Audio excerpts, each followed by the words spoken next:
Quarterback Jack Douglas makes the play.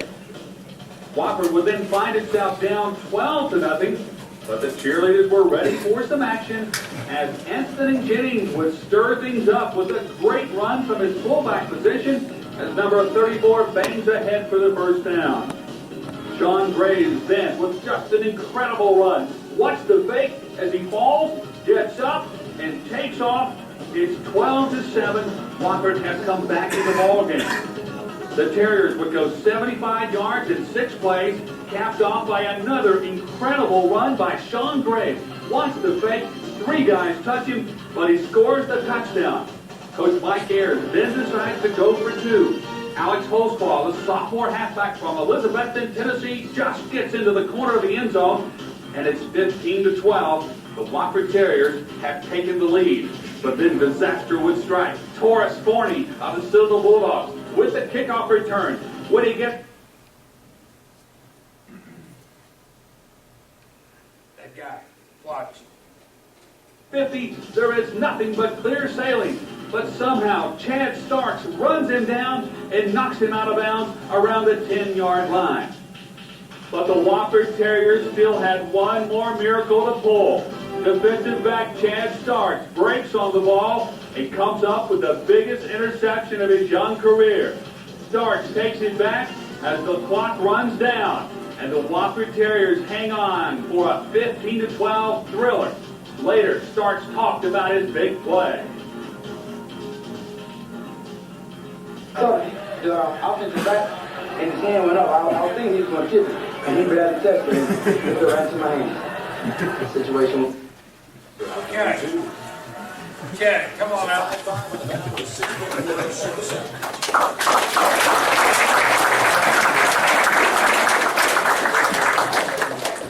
As you can tell, there's a couple things that have changed since back in the 90s. But the one thing about this guy, when he was a player, he had a ton of 1-2. He had the attitude. It didn't matter where it was. He would chase it, and he would chase it. The big thing that we all understand now, anybody that intercepts a ball right there at the end, what are you going to do? Get on the ground. That's right. Okay. I did a poor job of coaching him back then, but we're glad to have him.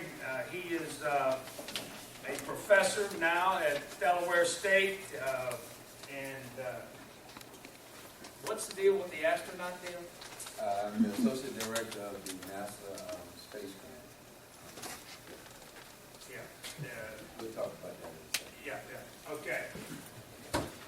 Thank you, Coach. Yes, sir. Before I begin talking, I wanted to make one correction about not being coached up. I'm pretty sure y'all heard that language before, right? I just was a hardhead. We actually talked about that in practice all the time about the responsibility I had whenever I got an interception. And my issue was I thought I was a little more talented with offensive skill sets than my coaches did. And any opportunity I got, my hands on the ball, I was trying to take it to the house. I was begging someone to let me return punts and kickoffs as a freshman. But of course, we had this All-American named Tony Shea here. And I hadn't earned and I hadn't earned my opportunity in that space and time to get afforded that opportunity. My goal was to get on the field. Believe it or not, when I signed up there, my only goal was to make the traveling squad. I happened to be blessed with a few accolades in basketball, some in the classroom, as well as on the football field. But when I was coming into this environment, I only wanted to contribute by being on the practice field. That was it. But when I got here, there was an opportunity. When I got on the field, when I got in the film room, I realized that the opportunity I needed was given to me when I signed on February 14th on Valentine's Day in 1990, and that was the only one that I needed. They believed in me. I had the opportunity. The ball was given to me in retrospect at that moment, and it was up to me to take advantage of it and take it to the house. So actually taking it to the house was the opportunity to show and impress upon my coaches that I deserved to have a starting spot. And I was fortunate enough on the 92 team that went to the playoffs that year to be the only freshman starting on that defense. And I started off third on that depth chart. There were some injuries because those things happen in football. And I got a chance to start in the first scrimmage as a freshman. Didn't perform that well. I acted just like a freshman. But I was granted the opportunity to be a nickelback starting in the first game. And I got, what's the word we call trucked? I got trucked in my first play on the field. Some decent laughter, but you know what it did, right?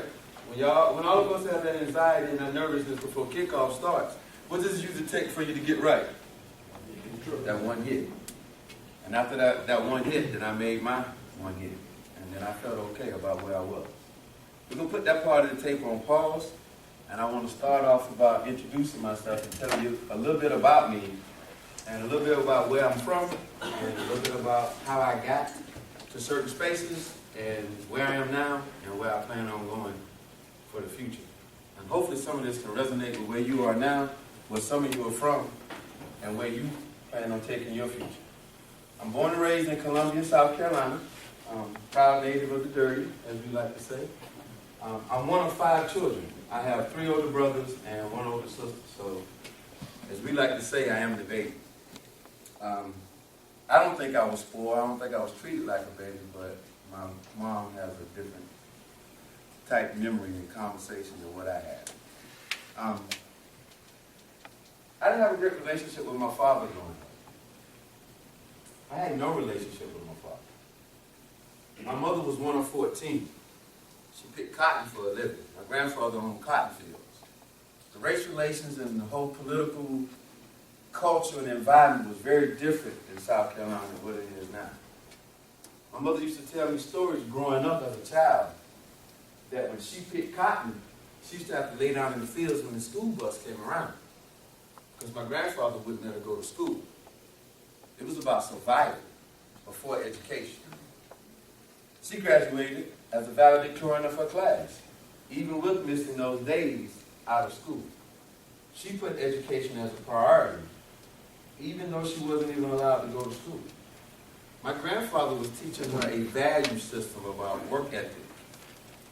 Work ethic. Even without formal training, even without textbooks, even without the opportunity to excel on an educational level that we say gives you an opportunity to be much more successful, and is one opportunity we have in life.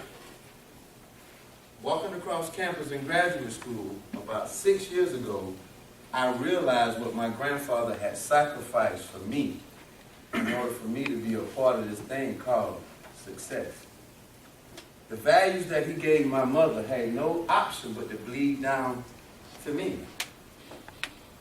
I realized that the race relations in the 1950s and the 1960s were great opportunities for learning experiences for a man like me growing up in the South without a relationship with his father.